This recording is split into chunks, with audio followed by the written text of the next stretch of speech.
Welcome to The Explainer. I'm absolutely thrilled to have you here today, focus learners, because we are embarking on a journey that's, well, it's as dark as it is deeply fascinating.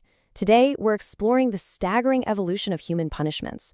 We're going to look closely at how societies transitioned from inflicting sheer outward physical brutality to designing methods of calculated, almost invisible psychological terror. It's a wild ride through history, so let's just jump right in. So, what is the worst way to go? It's a super dark thought for sure.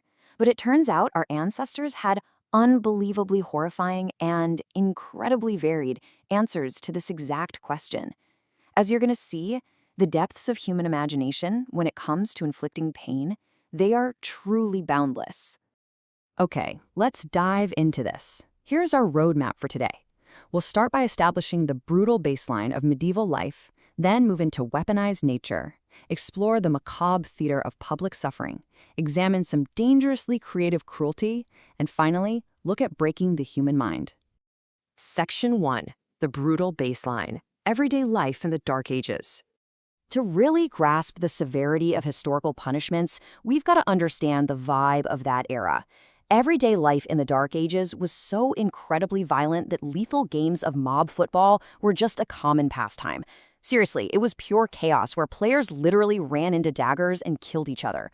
Violence wasn't the exception, it was the baseline.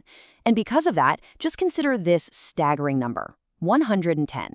According to historical records, that was the murder rate per 100,000 people in Oxford during the 1340s. To put that into perspective for you, the modern rate in many developed nations hovers around just 1 or 2. People literally didn't go anywhere without a knife. So the absolute crucial takeaway here is that society felt they needed the most extreme deterrence imaginable just to keep basic order. And you can see that utter lack of proportion perfectly. If you evaded your taxes or, say, stole an apple in 19th century India, you could literally be slowly crushed to death by an elephant. No way, right? Or in colonial America, if you simply offended the sensibilities of a community, like gossiping or just being a public nuisance, you could be slathered in boiling hot pine tar and covered in feathers. It's crazy. Relatively mundane offenses were met with absolutely devastating sentences. Moving into Section 2. Weaponized nature and animal-assisted punishments. So when human hands just weren't enough, executioners got creative and turned to the natural world.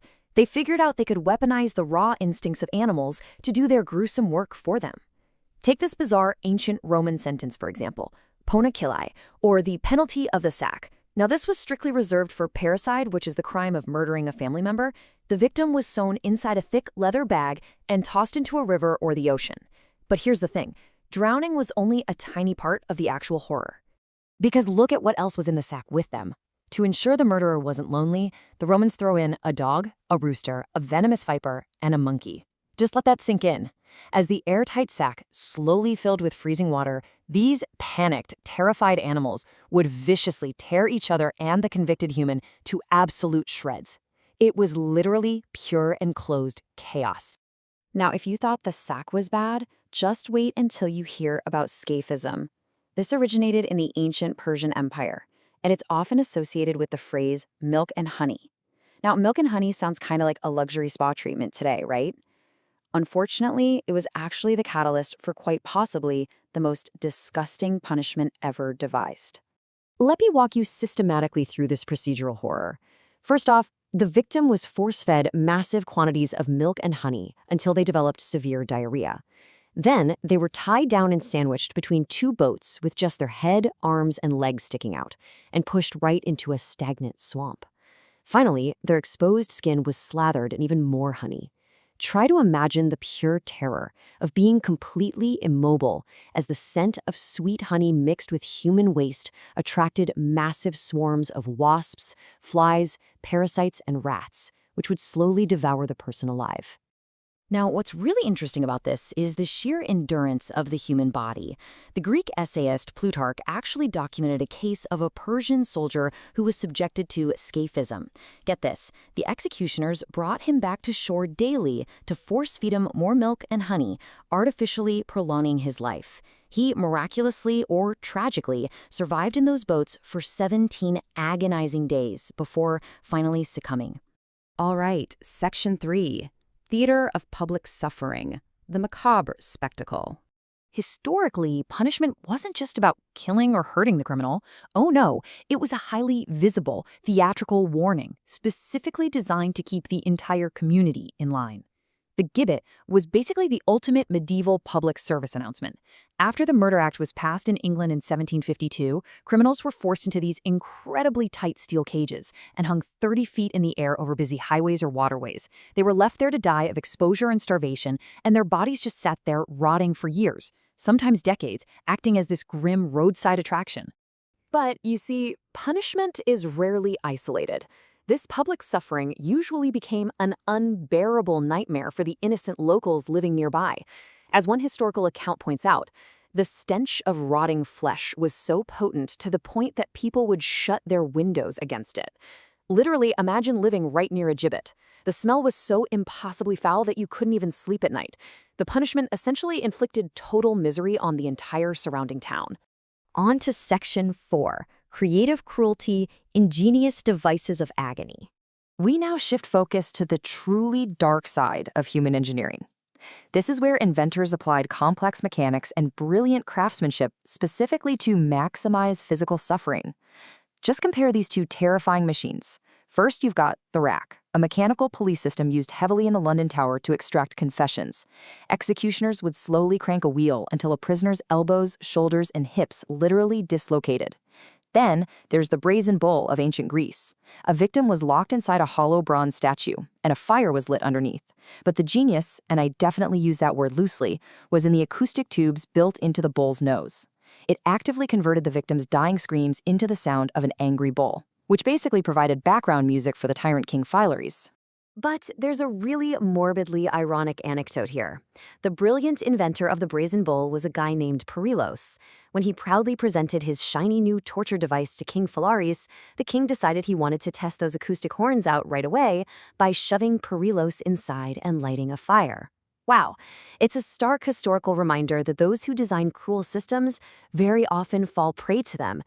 Which brings us to Section 5, Breaking the Human Mind, the Shift to Psychological Torment.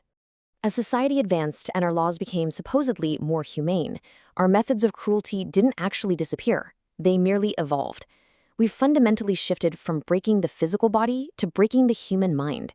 The bridge between physical and psychological torture is perfectly captured by the oubliette. The word itself comes from the French oublier, which means to forget. Found in places like Warwick Castle, these were narrow, pitch-black cells deep underground. A prisoner was essentially dropped through a high trapdoor and simply erased from memory. They couldn't sit, they couldn't lie down, and they often had to share the cramped space with the rotting skeletons of previous tenants and a whole lot of hungry rats. And this brilliantly illustrates the terrifying evolution we're tracking. On one hand, the medieval oubliette relies on physical decay, total darkness, and filth to destroy a person. On the other hand, we have modern white torture. White torture places a prisoner in a stark, perfectly lit white room, wearing white clothes, eating white rice off white plates, in absolute unbroken silence. No shadows, no sound, complete sensory deprivation. They're exact opposites visually, but functionally, they both completely destroy a human being by totally erasing their connection to reality. Looking at modern practices, we see techniques like the blackout box, an interrogation method utilized in recent decades during certain CIA detentions. Suspects are placed in a pitch-black box barely large enough to crouch in for hours or even days at a time. In documented instances, interrogators even poured live insects into the box to intentionally exploit a specific prisoner's phobia. It is the undeniable objective continuation of weaponized isolation and primal fear, just sanitized for the modern era. To really understand why this is so deeply devastating, consider this chilling quote from an inmate who experienced extreme solitary confinement. "One night, I heard someone screaming far away. Then I realized it was me." It's haunting, right? Without external stimuli, the human brain literally turns on itself. It invents horrors. The absolute devastation of modern psychological torture is that it leaves no visible scars whatsoever, but it thoroughly and completely dismantles the self. So this all brings us to a deeply provocative thought I want you to take away from this explainer today. Looking at this journey from the brutal, public mangling of the body to the sterile, hidden destruction of the mind, have we actually become more civilized? Or have we just become a lot more sophisticated in how we inflict cruelty? Thank you so much for exploring this incredibly dark chapter of humanity with me. Keep asking questions, keep learning, and I'll catch you in the next explainer.